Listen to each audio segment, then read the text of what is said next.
would have asked me that last year, the same question last year, I probably would have said no. But my life view has changed dramatically. So I was kicked out of the country at the very beginning of my career. I finished my opera. It was very successful. Had quite a few performances of it. And I just began getting to know people, making contacts, and then I was kicked out of the country, and it was a big blow to me, and it was very difficult. It was very painful. And I also applied to Paris Conservatoire. I was not accepted, and it really affected my confidence and my ability. And then I applied to Brussels Conservatoire, which I made it past the first stage for an audition. So I went to Brussels, I played, and I wrote. Which was very good for my confidence that I got to that stage, but my piano audition was terrible. I sat down at the keyboard and I actually froze. I had forgotten I was supposed to play Bach, and I stared at I knew it, I practiced it, I memorized it, I knew it, and I sat down in front of the jury, and I completely froze.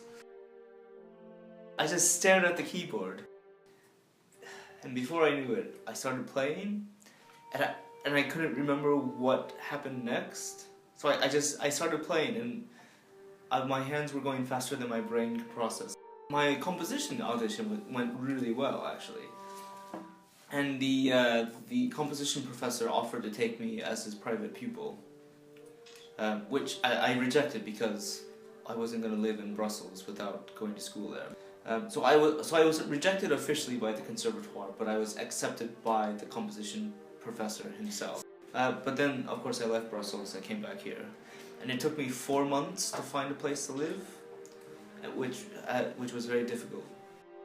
And then I moved into a place which I'm subletting, and the day I moved in, I told myself that if I want to be a great composer one day, I need to think how a great composer would think. And one of the things he would do is he would write every day, because that's the only way you get better. And so I forced myself for the first week to write, to get up 6 o'clock, 7 o'clock, and write, even if it was 5 minutes, or even if it was even 5 minutes was enough. It didn't matter if it was poor or good, not good. It didn't matter as long as it was something. And then so I have a friend who works as a director in Poland, and she was here visiting London, and she offered me a commission to write piano pieces for her because it had been a year since I had finished anything, because my head was, not right, I guess. So it had been a year since I had written anything, and she wanted me to write her pieces so that she could pass on to another director to see if he would be interested in my work.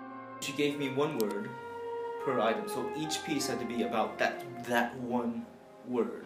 The point is that, first off, the pieces were very precise in describing those words, and it forced me to finish work, to finish writing.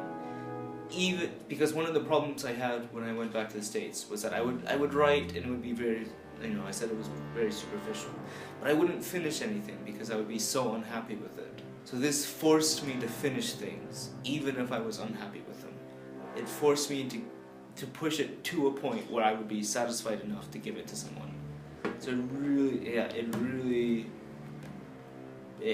really pushed me, and it was probably one of the best things I could have done.